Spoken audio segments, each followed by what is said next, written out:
जितने भी रिसर्च हो रहे हैं वो रिसर्च हो रहे हैं, वो सर्च नहीं है। भारत में ऐसा कोई भी चीज नहीं है जिसकी खोज नहीं हुई है। बाहर जो लोग हैं या पाश्चात्य सभ्यता के जो वैज्ञानिक हैं वो क्या कर रहे हैं, सिर्फ रिसर्च कर रहे हैं। वैदिक मंत्रों का हमारे लाइफ में क्या प्रभाव है? सिर्फ मुख से ओम बोलना ही उच्चारण नहीं होता है। सनातन धर्म में गौ माता को बहुत ज्यादा महत्व दिया गया है। जी, इसके पीछे का कारण क्या है? अगर आप केवल गौ माता का दर्शन कर लेते हैं तो समस्त देवी देवताओं के दर्शन करने के बराबर है। भगवत गीता से जुड़ना चाहते हैं तो सबसे सरल तरीका क्या है? युवाओं को ये समझना है कि कृष्ण हमसे वो सारी बातें कह रहे हैं जो उसमें अर्जुन बस मेंशन कर दिया गया। मंदिरों के माध्यम से ही रोजगार मिलेगा। मंदिरों का निर्माण केवल और केवल सिर्फ पूजा के लिए तो हो नहीं रहा। इतने सारे ट्रस्ट चलते हैं, इतने सारे भोजनालय, अन्नपूर्णा भोजनालय है, मुफ्त में भोजन मिल रहा है। रोजगार की भी ऐसे नहीं है, वहाँ पे जो कार्य कर रहे हैं क्या वो रोजगार नहीं है? वो रोजगार बिल्कुल, बनारस में डेवलपमेंट धीरे धीरे हो रहे हैं। जैसे काशी विश्वनाथ कॉरिडोर बनाया गया, बहुत से ऐसे पुराने मंदिर थे, पेड़ भी एक बहुत प्रसिद्ध पेड़ था जिसको काटा गया। तो क्या ये सब होना जरूरी था डेवलपमेंट के नाम पे? आप बनारसीपन सिर्फ और सिर्फ मंदिर को लेकर बनारसीपन नहीं दे सकते हैं। आपके मन में महादेव कितने बसते हैं वो बनारसीपन है। नमस्कार, मैं एस्ट्रोलॉजर ईशान काशी से। आज हमारे साथ नेहा जी यहाँ पर उपस्थित हैं, जिन्होंने अपना PhD temple science and arts पे किया हुआ है। गिनेस वर्ल्ड रिकॉर्ड होल्डर हैं आप भगवत गीता के ऊपर, और वैदिक साइंस में भी अभी आपका शोध कार्य चल रहा है। तो हम आज यहाँ पर उपस्थित हैं वैदिक साइंस का हमारे ह्यूमन लाइफ में क्या इंपॉर्टेंस है इसके विषय में जानकारी के लिए। नमस्कार नेहा जी। नमस्कार। वैदिक साइंस का हमारे ह्यूमन लाइफ में क्या इंपॉर्टेंस है या इसकी वैज्ञानिकता क्या है, इसके विषय में आप बताएं। वैदिक साइंस को समझने के लिए सबसे ज़रूरी है वेद को समझना या वेद को जानना। वेद का जब भी हम नाम लेते हैं तो ऐसा लगता है कि बहुत गहरा विषय है, सबके लिए नहीं है या सिर्फ जो थोड़े से ब्राह्मण वर्ग के लोग आते हैं, क्या सिर्फ ये उन्हीं के लिए है, या फिर जो संस्कारों के अधीन होते हैं सिर्फ उन्हीं के लिए पढ़ने के लिए बना है। कई अलग अलग प्रश्न उठते हैं, या इजी नहीं होगा इसे पढ़ना समझना, ये प्रश्न उठते हैं। पर वेद जो है वो ज्ञान है, वेद का अर्थ ही ज्ञान है, और उसकी वैज्ञानिकता यानी उसका जो लॉजिक है, जो साइंटिफिक रीजंस है, ये सारी चीज़ें हम वेदों में जो निहित है उसको अपने रेगुलर लाइफ में अपनाते हैं। तो एक तरीके से वेद के जो ज्ञान है उसकी विशेष ज्ञानता को समझाना विज्ञान है। एक सफल अंतर्राष्ट्रीय चित्रकार होने के बाद भी आपका इंटरेस्ट वेदों में डेवलप होना, ये बड़ा अलग सा लगता है। ये कैसे हुआ आपके लाइफ में? एक्चुअली मेरा जो आर्ट था वो कंटेम्प्रेरी आर्ट, मॉडर्न आर्ट था, और जब हम पेंटिंग कर रहे थे तो ऐसा लग रहा था कि कुछ ऐसा विषय हो जो सब तक बहुत एक अच्छा मैसेज लेके जाए। तो उस टाइम मैं उपनिषद पढ़ रही थी सिर्फ एक पेंटिंग के लिए, पर वो विषय इतना अच्छा लगा, उसमें लॉजिक इतने अच्छे दिए गए थे कि लगा कि नहीं, इसको थोड़ा और पढ़े। जब थोड़ा और पढ़े तो और जिज्ञासा बढ़ती गई, और जिज्ञासा इतनी अधिक बढ़ गई कि फिर टोटली जितने भी विषय बने हैं पेंटिंग के सारे वेद, उपनिषद और पुराणों पे ही आधारित बने हैं। और प्रयास यही रहेगा कि वेद उपनिषद को विश्व स्तर पे जैसा कि पहले था वैसे ही वापस से लाऊं। अक्सर करके ये देखा गया है कि जो भी हम वेस्टर्न कंट्रीज हैं, बहुत सी ऐसी रिसर्च जो आती हैं तो वहाँ पर ये मेंशन किया जाता है कि ये भी हमारे वेद, मतलब ये हमारे वेदों में कहीं ना कहीं निहित है। इसके लिए आपका क्या कहना है? जितने भी रिसर्च हो रहे हैं वो रिसर्च हो रहे हैं, वो सर्च नहीं है। हमारे यहाँ वैदिक परंपरा में जितने भी ऋषि मुनि हैं एक वैज्ञानिक ही थे जिन्होंने अनेकों शोध कर रखे हैं। फॉर एग्जाम्पल, आपको अगर बिग बैंग थ्योरी के बारे में जानना है तो आप मुंडका उपनिषद को पढ़िए, उसमें बहुत प्रॉपर तरीके से एक एक चीज़ मेंशन किया हुआ है। अगर आप अलग साइंटिस्ट को देखना चाहें, साइंटिस्ट मतलब हमारे ऋषि मुनि, अब आर्यभट्ट को देख लीजिए, उनके शोध को देख लीजिए, ऐसे विश्वामित्र को देख लीजिए, मिसाइल की खोज उन्होंने ही की है। तो कहीं ना कहीं खोज तो ऑलरेडी हो चुका है। भारत में ऐसा कोई भी चीज़ नहीं है जिसकी खोज नहीं हुई है।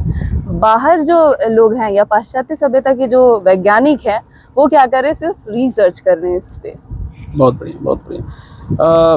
वैदिक मंत्रों का हमारे लाइफ में क्या प्रभाव है? जो मंत्र हम उच्चारण करते हैं उसका हमारे ऊपर किस प्रकार से प्रभाव पड़ता है? पॉजिटिव पड़ता है, निगेटिव पड़ता है, किस प्रकार का प्रभाव पड़ता है?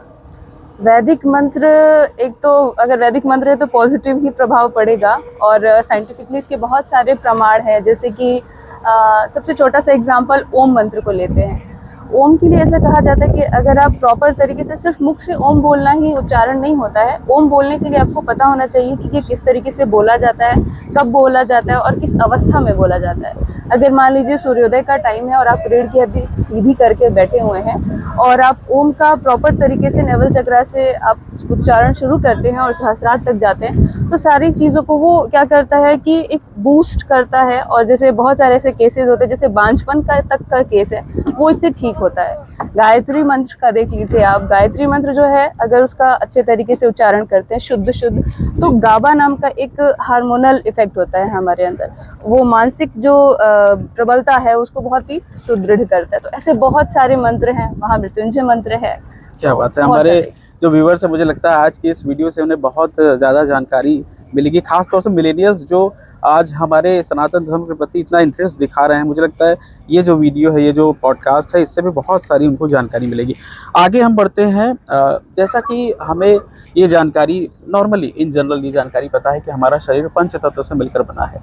इसकी व्याख्या या ये वेदों में किस जगह पर इसका बताया गया है, उल्लेख कहाँ पर है इसका?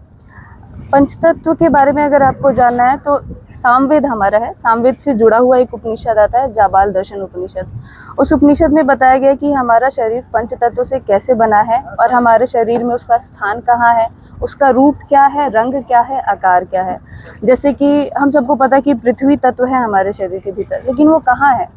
तो उसके लिए सबसे सरल भाषा में उसमें लिखा भी गया कि जैसे जो हमारा पैर है और घुटने तक का जो एरिया है वो आयताकार में है, वो पृथ्वी तत्व है। और उसका जो बीज मंत्र है वो लम है, मूलाधार चक्र से जुड़ा होता है। फिर घुटने से गुदा भाग तक जल तत्व है। फिर गुदा भाग से लेके हृदय तक हमारा रम बीज मंत्र के साथ वो आपका अग्नि चक्र है। फिर हृदय से लेके भौं तक हमारे हेक्सागोनल शेप में वायु तत्व है। और उसके बाद हमारे ये भौं से लेके ऊपर तक वृत्ताकार में हमारा जो है वो आकाश तत्व है। तो इसके कलर्स भी अलग हैं, बीज मंत्र भी अलग है और ये सब बहुत प्रभावित करते हैं। साथ ही हम पंचतत्व से बने तो है और वापस पंचतत्व में कैसे विलीन होते हैं ये भी हमारी भारतीय संस्कृति में बताई गई है। षोडश संस्कार के अंत्येष्टि संस्कार में जाएंगे तो ये प्रॉपर तरीके से मेंशन है। क्या बात है। मतलब पंचतत्व जो है, पांचों तत्व हमारे शरीर में विद्यमान है। बिल्कुल। ये आपको बहुत ही एक अच्छी जानकारी मुझे लगता है इस वीडियो में मिली होगी। अगले क्वेश्चन की तरफ हम बढ़ते हैं। ऐसे तो हर जीव जंतु जो है हमारे पृथ्वी पर सबका अलग अलग इम्पोर्टेंस है, लेकिन हमारे सनातन धर्म में गौ माता को बहुत ज़्यादा महत्व दिया गया है जी। इसके पीछे का कारण क्या है? गौ माता एक तो अगर आप केवल गौ माता का दर्शन कर लेते हैं तो समस्त देवी देवताओं के दर्शन करने के बराबर है। लेकिन क्या है कि हमें जब तक लॉजिक कोई ना बताए हमें थोड़ा सा सेटिस्फेक्शन नहीं होता है।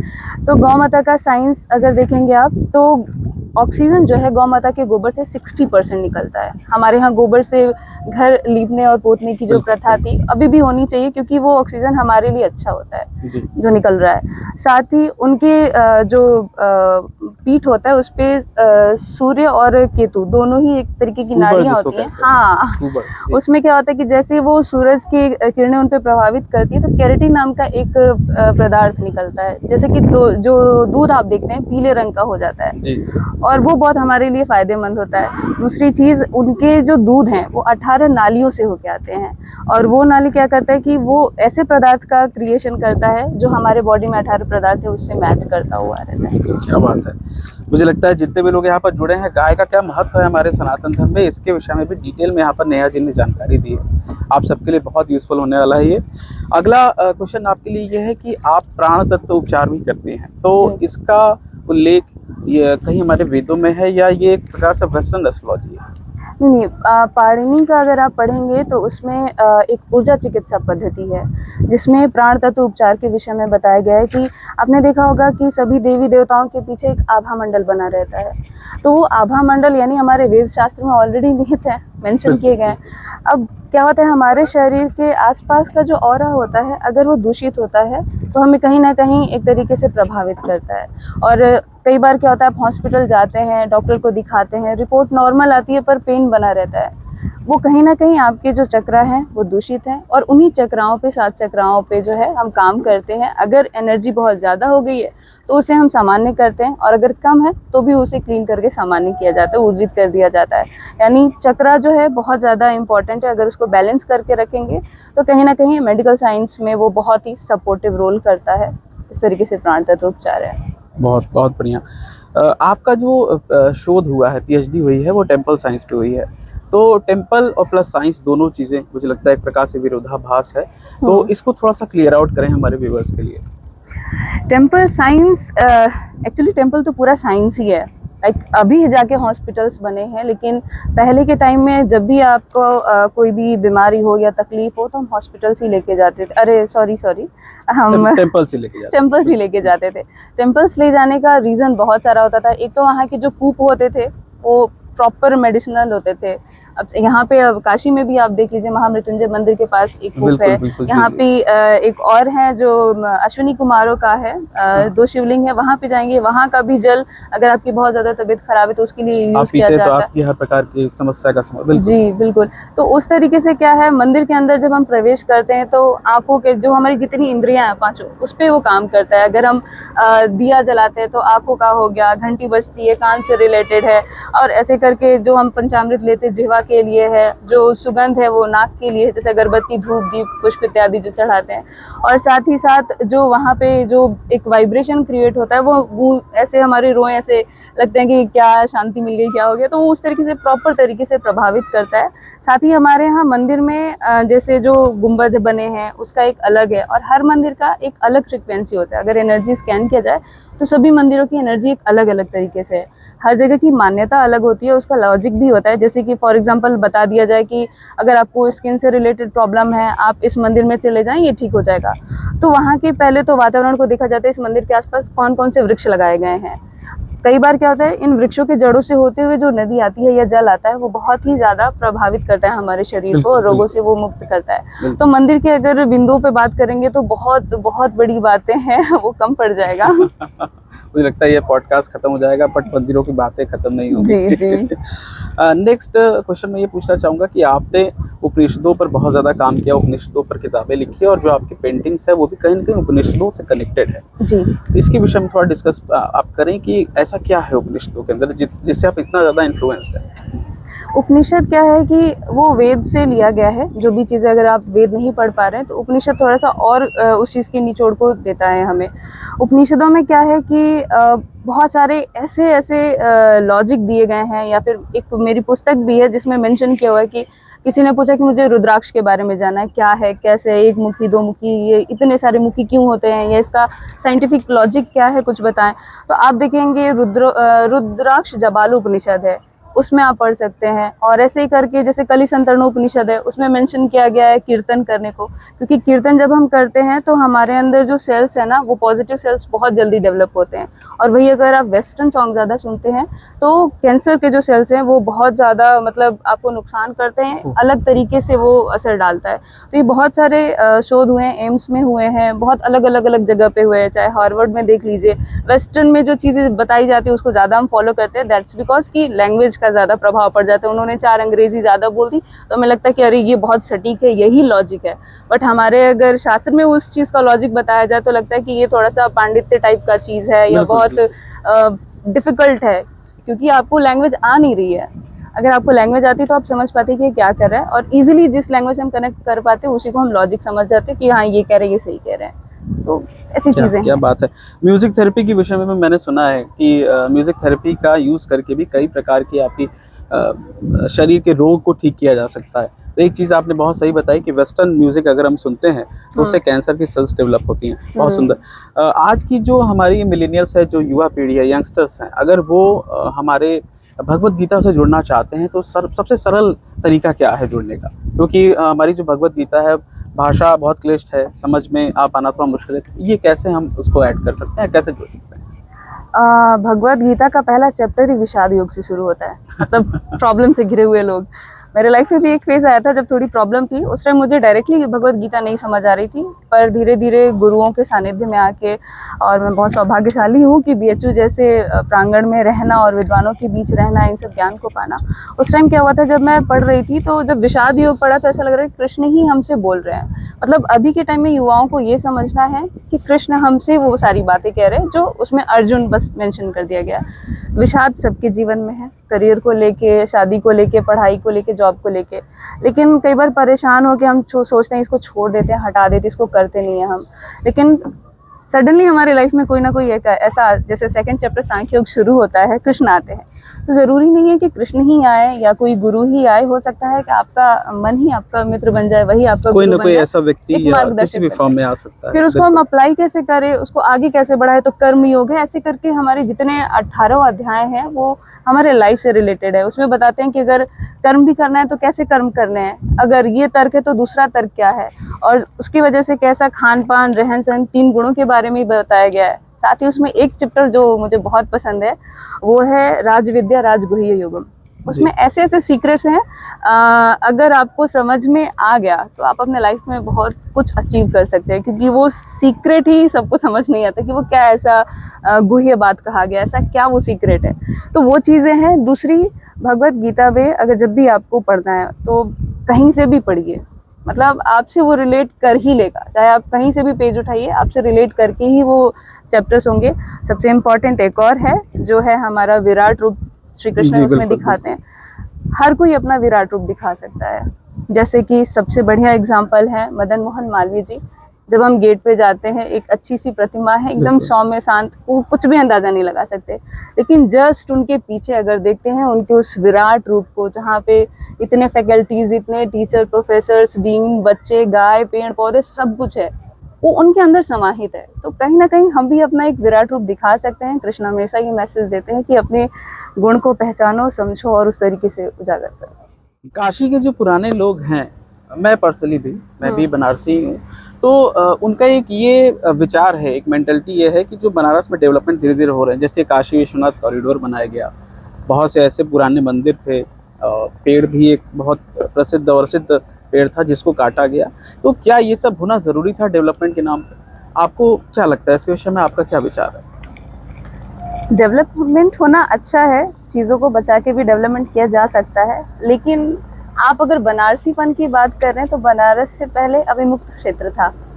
अगर स्कंद पुराण में जाएं या पुराणों की बात करें तो जिस तरीके से काशी था, क्या अभी वो बनारस है? नहीं है। अभी इस तरीके से घाट किनारे इतने जो आर्किटेक्ट है, जितनी सारी बिल्डिंग्स है, क्या वेदों में ऐसे बिल्डिंग्स के बारे में वर्णन है? नहीं है। यानी ये बात की चीजें आई हैं। तब तो अगर ईश्वर आके कहने लगे कि अरे मैंने तो बहुत सुंदर काशी छोड़ी थी, हम तो बहुत अच्छे से तपस्या करते थे, आप लोगों ने तो इसमें ये बना दिया, ये कर दिया, वो जो धरा थी उसको अशुद्ध कर दिया आपने, यहीं पर शौच करना इत्यादि करना, सब कुछ मेंशन कर सकते हैं वो। लेकिन जब अभी जाके अगर हमारे देश में सभी लोग एक साथ जितने ज़्यादा से ज़्यादा श्रद्धालु दर्शन कर सके, इस दृष्टिकोण से अगर मंदिर बनाया गया है, और भक्तों के लिए मंदिर क्यों बनाया गया ये इम्पोर्टेंट है। आप बनारसीपन सिर्फ और सिर्फ मंदिर को लेकर बनारसीपन नहीं कह सकते हैं। आपके मन में महादेव कितने बसते हैं, वो बनारसीपन है। बहुत बहुत बढ़िया उत्तर। एक प्रश्न और बहुत खास है, मुझे लगता है काफ़ी लोग इससे रिलेट भी करेंगे। कई बार ये क्वेश्चन उठता भी है कि क्या मंदिरों का जो निर्माण लगातार हो रहा है, जैसे अयोध्या में राम मंदिर बना, काशी में कॉरिडोर बना, और उज्जैन में महाकाल मंदिर बनाया गया, तो क्या इसी से हमें जीवन में सफलता मिल सकती है या रोजगार नहीं मिल रहा है? बहुत से लोग का ये क्वेश्चन है। तो लोगों का कहना ये है कि क्या मंदिरों के माध्यम से ही रोजगार मिलेगा? बहुत से लोग ये प्रश्न आपस में डिस्कस भी करते हैं, यंगस्टर्स भी आपस में डिस्कस करते हैं। तो ये कहाँ तक सत्य है? क्या हमें अपना धर्म या अपनी संस्कृति को पकड़ के रखना चाहिए, या इसको डेवलप करने से ही रोजगार मिलेगा? ये बहुत बड़ा क्वेश्चन है।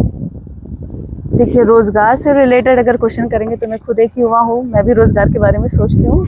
लेकिन एक जो इम्पोर्टेंट पॉइंट है, अगर आपको पता है कि गाय क्या करती है, गाय के दूध से क्या कर सकते हैं, उसके घी से क्या कर सकते हैं, गोबर से क्या कर सकते हैं, और मूत्र से क्या कर सकते हैं, तो आप ये दिमाग लगाएंगे कि यदि एक गाय मिली है तो उसे हम अनेक गाय कैसे करें। आप इस पे विचार करेंगे। आप इस पे विचार नहीं करेंगे कि वही गाय हमें सारी चीज़ें देते रहे, करते रहे। आपके अंदर अगर एजुकेशन है तो आप खुद भी उन चीज़ों को डेवलप कर सकते हैं।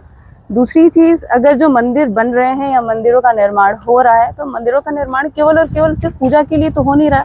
इतने सारे ट्रस्ट चलते हैं, इतने सारे भोजनालय, अन्नपूर्णा भोजनालय है, मुफ्त में भोजन मिल रहा है। रोजगार की भी ऐसे नहीं है, वहाँ पे जो कार्य कर रहे हैं क्या वो रोजगार नहीं है? वो रोजगार ही तो है। तो अगर आप तथ्यों को ध्यान से देखेंगे तब जाके आपको समझ आएगा कि वो रोजगार से जुड़ा है या नहीं जुड़ा है। अगर वहाँ निर्माण हो रहा है तो जो कार्य करने वाले श्रमिक है, क्या वो बेरोजगार कैटेगरी में आएंगे? नहीं आएंगे। वो भी रोजगार करे तभी तो वहाँ पे डेवलप कर रहे हैं। और कई चीजें हैं जो हमें लगता है युवाओं को कि हमें सरकार ही दे, सरकारी चीजें करे। अगर आपको भारत के बारे में अगर सोचना है तो आपको सिर्फ अपने तक सोचना बंद करना पड़ेगा, और तभी जाके आप भारत को विश्व गुरु बनाने की जो सिर्फ बातों में बात कहते हैं उसको आचरण में ला पाएंगे। क्या बात है। मंदिरों से बिल्कुल सही बात है, क्योंकि मंदिरों के आसपास जैसे अब अयोध्या में अयोध्या धाम बनाया गया है, तो वहाँ तक लगातार लोग पहुँच रहे हैं, कार के माध्यम से पहुँच रहे हैं, ट्रेनों के माध्यम से पहुँच रहे हैं। प्लस प्रांगण के अंदर या प्रांगण के बाहर भी बहुत से ऐसे वेंडर्स हैं जो फूल माला बेच रहे हैं या प्रसाद को सेल आउट कर रहे हैं, बेच रहे हैं। उनका भी कहीं ना कहीं भरण पोषण मंदिर के माध्यम से हो रहा है। बिल्कुल सही बात है। बिल्कुल। एक और चीज़ यहाँ पर मैं पूछना चाहूँगा, पांडित्य कर्म बेसिकली जो लोग कर्मकांड करते हैं, जो लोग पूजा पाठ करते हैं, उनके प्रति कहीं ना कहीं थोड़ा सा समाज में कुछ हे दृष्टि कह लीजिए आप, या बहुत ज़्यादा गंभीरता से न लिया जाना, ये भी चीज़ें सामान्य रूप में देखने को मिलती हैं। इसका छोटा सा एग्जांपल मैं ये देना चाहूँगा कि अगर आप कोई शादी विवाह कर रहे हैं तो उसमें बैंड बाजा वाला अगर आ रहा है तो उसको आप लाखों रुपए दे रहे हैं, कैटरिंग का काम अगर आप करा रहे हैं तो उसको भी आप लाखों रुपए दे रहे हैं। लेकिन वो ब्राह्मण जो सबसे मुख्य काम कर रहा है आपके विवाह का, रात भर बैठकर वो वेद मंत्रों द्वारा आपका विवाह करा रहा है, उसको अगर हम अगर बोल देता है कि मुझे 5,000 या 11,000 रुपये दक्षिणा चाहिए आपके इस पूरे कार्य को करने के लिए, तो वहाँ पर हम लोग का माइंडसेट बिल्कुल चेंज हो जाता है। वहाँ पर हम लोग ये कहते हैं कि नहीं 500 ले लीजिए या 1,000 ले लीजिए, या 5,000 तो बहुत ज्यादा मांग रहे हैं। तो इसके प्रति समाज का जो एक विचारधारा है, नजरिया, इसको कैसे चेंज किया जा सकता है, या ये नजरिया कितना सही है कितना गलत है? देखिए, पांडित्य परंपरा या जो पंडितों को लोग हे दृष्टि से देखते हैं, ये तो सबसे बड़ी त्रुटि है।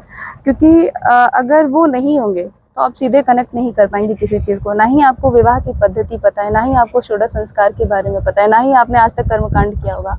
अगर आपको भगवान को प्रसन्न करना है तो वो तो आपके भक्ति और आस्था और भाव से वो प्रसन्न हो जाते हैं। लेकिन जो विवाह है वो एक ऐसा कर्मकांड है जिसमें अनेकों नियम होते हैं, उसके सही सही मंत्र होते हैं, और उसी से आपकी शादीशुदा जीवन अच्छे से बीतने वाली होती है। बैंड बाजा बजाने से सिर्फ आप वहाँ पे डांस कर सकते हैं या अच्छा पकवान खा के सिर्फ 1 घंटे तक आनंद का मतलब आनंद ले सकते हैं उस चीज़ का। लेकिन जो पंडित है उसके अगर सही मंत्र नहीं है, अगर उन्होंने सही से पूजा नहीं कराई, तो आपके पूरे जीवन में उसका प्रभाव पड़ेगा। एक सही मुहूर्त, एक सही काल, एक सही समय, हर एक चीज़ के विषय में अगर कोई बताने वाला है तो वो है पंडित। और अगर आप उन्हीं को इग्नोर करके बाकी दिखावे की दुनिया में रहेंगे तो वही होगा, सोशली आप बहुत अच्छे दिखते रहेंगे और घर के अंदर आप कितने डिप्रेस है किसी को नहीं पता चलेगा। शादी वाले लाइफ में भी वही होता है। एक तो सही टाइम पे लोग करते नहीं है, कुछ लोग करते भी हैं तो सोचते हैं कि कितना शो ऑफ कर ले हम। बिल्कुल सही बात। और अगर जो पंडित जी आ रहे हैं उनके साथ, एक तो पंडित जी को जितना सम्मान देना चाहिए हमारे यहाँ उतना पंडित जी को सम्मान देते नहीं है लोग, ये बहुत ही गलत है। जबकि वो साक्षात एक भगवान का कह सकते हैं कि दूत जैसे ही हैं जो यहाँ पे उपस्थित होकर इन सारी चीज़ों को संपन्न करा रहे हैं। क्योंकि भगवान जो है वो मंत्रों के अधीन है और उस मंत्र को बांधने वाला केवल और केवल वो ब्राह्मण है जिसने अपने पूरे जीवन को उसी में लगा दिया है। बचपन से लेके जिस तरीके से उसने गुरुकुल में जीवन जिया है और उसके बाद अपने यौवन अवस्था में भी अनेक प्रकार की जितने भी सुख समृद्धियां हैं उन सब चीज़ों को नहीं लेता, वंचित है, दूर है और बहुत दूर रहता है। वो चाहे तो जाके किसी भी क्लब, पार्टी, पब सब कुछ कर सकता है, लेकिन इन सब चीज़ों का त्याग करता है। क्यों? क्योंकि आने वाले कल के लिए वो एक इस चीज़ को खराब नहीं करना चाहते, संस्कृति को मिटाना नहीं चाहते। तो उनका तो बहुत बड़ा योगदान है और उनको तो प्रणाम करना चाहिए, अत्यधिक सम्मान देना चाहिए, मुझे लगता है। हम अपनी संस्कृति से थोड़ा दूर होते जा रहे हैं क्योंकि बहुत कम ही ऐसे लोग हैं जो आज के समय में संस्कृत पढ़ना लिखना जानते हैं या संस्कृत बोलना जानते हैं। तो वेदों की भी अगर बात की जाए, चूँकि आपका पूरा रिसर्च जो है वो वेदों के ऊपर ही रहा है, तो अगर हम बात करें इसके विषय में तो इसमें गलती तो नहीं, हाँ एक प्रकार से गलती भी कही जा सकती है। इसमें गलती गवर्नमेंट की कही जाए या हम एज अ पेरेंट हमारी गलती कही जाए, क्योंकि अगर माता पिता भी अपने बच्चों को इन सभी चीज़ों की ट्रेनिंग बचपन से यदि दे तो काफ़ी हद तक बचपन शुरुआत से ही अपनी संस्कृति से जुड़ सकते हैं। क्योंकि सारा जो कारोबार है वो सरकार के ऊपर नहीं दे सकते, जैसा कि सरकार ने भी किया भी है कि अब आपको भगवद गीता भी आपकी किताब में पढ़ने को मिलेगा।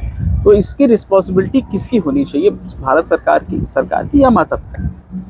पहली बात, भारत सरकार तभी उन चीज़ों को लाएगा जब हमारे जिस चीज़ की ज़्यादा ज़रूरत होती है वैसे ही नियम और कानून लागू होते हैं, चीज़ें आती हैं नई। सबसे बड़ी गलती होती है पेरेंट्स की, परिवार की। वो क्या करता है कि वो वेस्टर्न कल्चर को अपनाने के लिए कि हमारे बच्चे उसमें इक्वलिटी के नज़र से रहें और सब कोई देखे कि अरे इसको इंग्लिश आती है, इसको बहुत, इंग्लिश एक लैंग्वेज है, वो सीखिए, वो एक सब्जेक्ट होना चाहिए आपको आने के लिए, भाषा का ज्ञान होना चाहिए केवल और केवल भाषा के लिए। संस्कृत जो है, अगर आपको एक कंप्यूटर का कोई चीज़ निर्माण करना है, क्योंकि जिस तरीके से AI और ये सारी चीज़ें हो रही हैं तो कोडिंग डिकोडिंग सारी चीज़ का मूल आपका संस्कृत है, अगर वो आपको आ रहा है और बहुत ज्यादा अडॉप्ट कर रहे हैं, और हमारे यहाँ के जो अच्छे संस्कृत के ज्ञाता हैं, जिनको अच्छे से कोडिंग डिकोडिंग आ रही है, वो यहाँ नहीं जॉब कर रहे हैं क्योंकि उसकी वैल्यू यहाँ नहीं है, और वो विदेशों में कर रहे हैं। ऐसा नहीं कि विदेशी कर रहे हैं इस चीज को, इंडियंस ही हैं जो सारी चीजों को डायरेक्ट कर रहे हैं कि इस तरीके से करिए, उनके डायरेक्शन में चीजें हो रही हैं और हमारे यहाँ नहीं हो रही है। एक तो स्त्री जो होती है, जो माँ होती है, वो एक सही निर्माता होती है अपने शिशु की। हमारे यहाँ दो चीजें होती हैं, पुरुष गुरुकुल चला भी जाता है या उन सब चीज़ों को पढ़ भी पाता है, सीख भी पाता है, लेकिन हमारे यहाँ महिलाएं ये थोड़ी कम करती हैं। लेकिन मुझे लगता है कि अगर महिलाएं भी गुरुकुल पद्धति से पढ़ना शुरू करें तो वो उन सारी चीज़ों को समझ पाएगी कि ये क्या है। जैसे कि हमारे यहाँ देखते हैं ना कि जो संस्कार का जो पहला संस्कार होता है, गर्भाधान संस्कार से लेकर किस काल में, किस समय में, कैसे किस तरीके से सारी चीज़ें करनी है, वो गर्भाधान से लेकर अंत्येष्टि तक के हर एक चीज़ को बारीकी से बहुत अच्छे से बताया गया है। तो वो जननी क्या करेगी, वो अपने बच्चे को उसी प्रकार से एक सृजन करेगी, उसी प्रकार से तैयार करेगी। अगर उसे भारत में एक स्वामी विवेकानंद को जन्म देना है तो वो उसको क्रिएट कर सकती है, उसके अंदर उतनी क्षमता होगी कि वो 9 महीने तक उसी तरीके से चीज़ों को करे। लेकिन हमारे यहाँ क्या है कि कहीं ना कहीं महिलाएं उसमें जाना भी नहीं चाह रही है। कौन वेद पढ़े, शास्त्र पढ़े, अभी ठीक है थोड़ा सा मॉडर्न लाइफ जीते हैं। अब मेरे साथ क्या है कि क्लब पार्टी ऐसे जाने वाले सर्कल थे मेरे दोस्तों के, जो छूट गए। क्यों छूट गए? क्योंकि मुझे जब टाइम मिलता है तो मैं मंदिर घूमती हूँ और उन्हें है कि मंदिर की जगह थोड़ा वहाँ एंजॉय करते हैं। इसके लिए तो बहुत पड़ा हुआ टाइम किया जाएगा, लेकिन मुझे नहीं पता कि कल क्या होना है, नहीं होना है। तो आज जो है, आज सारी चीज़ों को एक्सेप्ट किया जाए और किया जाए। हो सकता है आने वाले कल में किसी ऐसे स्वामी विवेकानंद का निर्माण हो। साउथ में जो है लोग अपनी संस्कृति से ज़्यादा जुड़े हुए हैं, अपने धर्म से ज़्यादा जुड़े हुए हैं, बट नॉर्थ में कंपैरेटिवली ये चीज़ देखने को थोड़ा कम मिलती है। क्योंकि आपका भी जो रिसर्च है वो साउथ में ही हुआ है, आपका जो टेम्पल साइंस का रिसर्च है, तो आपका क्या अनुभव रहा है इस विषय में, इसको आप शेयर करें। सबसे तो महत्वपूर्ण है वहाँ के मंदिरों में जो श्रद्धालु हैं, जो भक्तगण हैं, वो कैसे प्रवेश करते हैं। वहाँ पे एक नियम है कि आप या तो महिला है तो साड़ी पहने या तो स्कर्ट पहने। दूसरा, यदि पुरुष है तो वो नीचे लुंगी पहनेगा, धोती पहनेंगे। और ऐसा क्यों है? ऐसे मंदिर में जाने से क्यों, मतलब ऐसे परिधान ही क्यों? क्या ये भारतीय कल्चर को दिखाने के लिए बस एक सिंबोलॉजी है या कुछ और भी है? तो हमारे जब भी मंदिर में आप जाते हैं, कई ऐसे स्टैचूज बने हैं जिसमें भारतीय परिधान पहने हुए स्त्रियों को बनाया गया है। या जैसे जहाँ पे हम प्रणाम करते हैं वहाँ पे ऐसे सिंबल्स बनाए गए कि स्त्री को कैसे प्रणाम करना है और पुरुष को कैसे प्रणाम करना है मंदिर के भीतर। ऐसे बहुत सारे सिंबल्स हैं। और सबसे अच्छी बात है कि ये जो परिधान है उसके पीछे भी साइंस है, इसलिए साउथ के लोग थोड़े ज़्यादा आगे रहते हैं। बिल्कुल बिल्कुल। जब भी हम मंदिर में जाते हैं तो उसकी ऊर्जा क्या होती है, बहुत अगर आपने टाइट कपड़े पहने या आपने जीन्स टाइप की चीज़ें पहनी है, अगर बहुत कसी हुई चीज़ें पहनी है, तो जैसे क्या होता है कि अल्सर वल्सर ऐसे टाइप्स की बीमारी बहुत ज़्यादा होते हैं। और हमारे रोम छिद्र तक वो जो वहाँ का वातावरण है, वहाँ के जो वो नहीं पहुँच पाते हैं। बहुत लोग को स्किन के प्रॉब्लम्स होते रहते हैं और वो क्या करते हैं, ज्यादातर साउथ के टेम्पल्स में जाते कहते हैं कि आप ऐसे जाइए, इस कुंड में नहा के जाइए, इस प्रकार से पूरी थेरेपी भी होती है, मैंने सुना है कि आयुर्वेदा थेरेपी लेने लोग वहाँ पर जाते हैं। जी। तो ये पूरा एक प्रक्रिया है और वो उन सब चीजों को फॉलो करते हैं। हमारे यहाँ फॉलो नहीं करते, इसलिए मंदिर जाना न जाना इनके लिए बराबर हो जाता है। और वहाँ का एक वाइब्रेशन क्या है कि एक तो पूरा प्रकृति से घिरा हुआ है, हरियाली बहुत ज़्यादा है, बहुत सारे पेड़ पौधे हैं। तो एक प्रकृति में जो पौधे हैं उनका वाइब्रेशन एक अलग ही होता है, वो आप पे प्रभावित करता ही करता है। मंदिर के अंदर जो हर मंदिर का एक अलग अलग कलर कॉम्बिनेशन होता है, हर कॉम्बिनेशन का एक फ्रीक्वेंसी होता है जो हमें प्रभावित करती है। वहाँ के बहुत सारे ऐसे टेम्पल्स है, जैसे देवी टेम्पल्स है, मूगाम्बिका देवी है, वहाँ पे आर्टिस्टों को जाना चाहिए, कब जाना चाहिए, कैसे जाना चाहिए, वहाँ के नियम क्या है। या पद्मनाभ स्वामी टेम्पल है। ऐसे मतलब दक्षिण भारत के अनेकों मंदिर है, लगभग 30 मंदिरों को अभी तक मैंने कवर किया है, जिसमें आप जब जाएंगे तो आप खुद भी अनुभव करेंगे कि यहाँ एक एनर्जी जो है वो बहुत ज़्यादा है कंपेयर टू अदर, बिकॉज हमारे क्लॉथ्स उस पर बहुत ज़्यादा इफेक्टिव होते हैं। आप ऊर्जा को तभी महसूस कर सकते हैं जब आप वैसे कॉस्ट्यूम में गए होते हैं। अब स्विमिंग के लिए अगर आपको कहा जाए तो आप कभी भी साड़ी और ऐसा कुछ पहन के स्विमिंग के लिए नहीं जाते, उसका कॉस्ट्यूम पहन के जाते हैं। ठीक मंदिर का जो कॉस्ट्यूम आप पहन के जाएंगे तभी उस चीज़ को रिसीव कर पाएंगे, उस चीज़ों को फील कर पाएंगे। कुछ ऐसे नियम है हमारे वेदों, चूँकि आपका रिसर्च वेदों पर है, कुछ ऐसे नियम हैं हमारे वेदों में जो स्त्री और पुरुषों पर अलग अलग लागू होते हैं। जैसे अगर हम जनेऊ की बात करें तो जनेऊ पुरुष ही पहनते हैं आज के समय में। या एक और चीज़ यहाँ पर बताई गई कि शिवलिंग का स्पर्श स्त्रियों को नहीं करना चाहिए, या और भी ऐसे बहुत से ऐसे नियम हैं, तो ये कहाँ तक सत्य हैं? आज के समाज में कितना प्रैक्टिकल है ये? देखिए, ये वैदिक युग में कभी भी इस चीज़ में फ़र्क नहीं किया गया था, ना स्त्री में ना पुरुष में, उनको समानता का अधिकार था। किस चीज़ को कब हम धीरे धीरे कन्वर्ट, कई बार अच्छी चीज़ों के लिए, बचाने के लिए भी हम एक नए नियम लगा देते हैं कि इससे बचा जाए, या फिर कई बार क्या होता है कि शुद्धता के लिए भी, अब जनेऊ हर कोई नहीं पहन सकता है हमारे यहाँ, जैसे अगर शूद्रों को नहीं पहनना है, इसका मतलब ये नहीं कि शूद्र पहन ही नहीं सकता। यदि वो वैसा कार्य ना कर रहा हो तो वो जनेऊ पहन सकता है, लेकिन उसको फिर उतने नियम करने होंगे, उसको फिर हमेशा गायत्री का जाप करना होगा, प्रातः और संध्या दोनों टाइम आपको अग्निहोत्र करना होगा, क्योंकि ये जो जनेऊ पहनते हैं उनके लिए सिर्फ जनेऊ पहना, सिर्फ ये धागा थोड़ी है, इतने नियम है, इतने कानून है, आपको करना ही करना पड़ेगा। स्त्रियां करती थी, वेद करती, उस टाइम वैदिक काल में वो यज्ञ हवन सब कुछ करती थी। मध्यकाल के बाद जो थोड़ी चीजें बढ़ी, वो शुद्धता अशुद्धता के साथ बाद में धीरे धीरे धीरे वो दासी परंपरा आते आते बदल गई, लेकिन वापस से इस युग में शुरू हो चुका है, क्योंकि ये जो टाइम चल रहा है नए भारत का, इसमें स्त्रियां भी उपनयन करा रही हैं, यज्ञ कर रही हैं, हवन कर रही हैं। अभी हाल ही में एक ऐसा हमारा घाट होगा जहाँ पे महिलाएं आरती करेंगी, इसका भी प्रारंभ हो रहा है। क्या बात है। एक चीज़ और यहाँ पर मैं पूछना चाहूँगा कि हमारे पीछे मणिकर्णिका घाट है, तो कई बार संतान जो होती है वो महिला ही होती है, मतलब फीमेल चाइल्ड ही होती है, तो क्या उसको भी अधिकार है पूरा पितृ कार्य करने का? क्योंकि नॉर्मली जो है वो पुत्र संतान जो होती है वही करती है पूरा कार्य, तो क्या जो फीमेल चाइल्ड है वो भी इस चीज़ को कर सकती है? ऐसी कोई मनाही हमारे वेदों में या उपनिषदों में?